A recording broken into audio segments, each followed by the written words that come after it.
The Federal Highway Trust Fund, which pays for the building and fixing of many of the roads and bridges in this country, is running out of money. Congress has only a few weeks to figure out how to keep it going. And if it doesn't, it could cost thousands of jobs. The NewsHour's Quinn Bowman traveled to West Virginia, where he looked in on one project dependent on the funds, and he talked to West Virginians who could be affected. We're in Logan, West Virginia. This construction project is part of the Route 10 relocation. It allows the traveling public to go from Man to Logan. 10 million cubic yards of excavation, and contract-wise, it's about $75 million.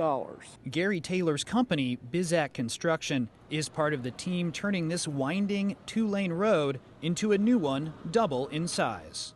Much of the money for this and projects like it nationwide comes from the Federal Highway Trust Fund. It was created in 1956 to finance and maintain the federal highway system and relies on a gasoline tax, now pegged at 18.4 cents a gallon.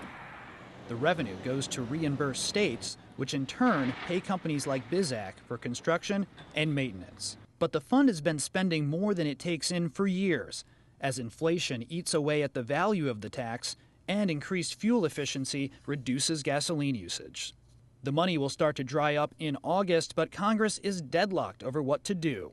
Democrat Nick Rahal has represented West Virginia's 3rd congressional district for 38 years. I got the first $50 million for Route 10. This is where you have loaded school buses playing chicken with loaded coal trucks on a very windy segment of highway hanging over a mountain. A disaster waiting to happen. He's the top Democrat on the House Transportation Committee and a champion of saving the highway fund. Should the unforeseen happen and I not be returned to Congress, the experience that I have gained in being the top Democrat now in the House Transportation and Infrastructure, that seniority does not automatically transfer to a new guy. I've been able to get these monies I mentioned earlier for transportation projects in southern West Virginia, regardless of which party controls the House of Representatives, regardless of which party controls the White House. Rahal wants to keep the program funded, but does not support raising the federal gas tax and has not been specific about a solution. For decades, longtime Senator Robert Byrd made sure West Virginia got its share and then some, delivering billions in earmarks to the state where several roads bear his name. But the political tide has changed. Where Democrats once ran without challenge, Rahal is now viewed as one of the year's most vulnerable incumbents. His Republican challenger is Evan Jenkins, a state senator who recently switched parties. We've got to be a lot more efficient. I am not for raising taxes. And unfortunately, there is this Washington attitude of just bring in more money, spend more money, and maybe then they'll get the job done. Well, that hasn't worked. We've got a $17 trillion debt in this country. Jenkins thinks decreasing coal regulation could lead to more jobs and generate revenue for roads without any increase in the federal gas tax. Indeed, most of this year's Republican candidates have signed a pledge with Americans for Tax Reform not to raise taxes.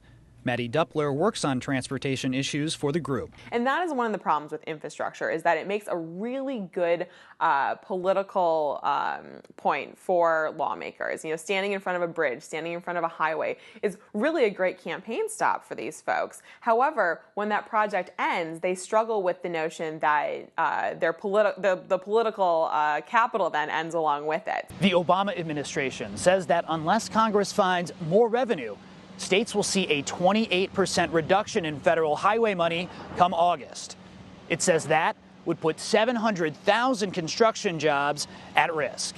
President Obama has mocked lawmakers for leaving the highway fund hanging. I haven't heard a good reason why they haven't acted. It's not like they've been busy with other stuff. As the debate continues, concern is rising among West Virginia's political and business leaders, including Paul Maddox, the state Secretary of Transportation. Well, the dysfunction that we're seeing in Washington, unfortunately, it is affecting West Virginia. I tell you, as each day passes, I get more and more concerned. I can't see them letting the funding not be addressed, that they would not at least give an extension to keep the programs up and running. The consequences, I know here in West Virginia, we're going to lose a lot of the rest of the construction season, possibly on some of our projects, and people are going to lose their jobs. Back at Bizak Construction, Gary Taylor is hoping both sides will decide that keeping the money flowing is vital. With the decimation of the Appalachian coal work that's here, good roads are very important.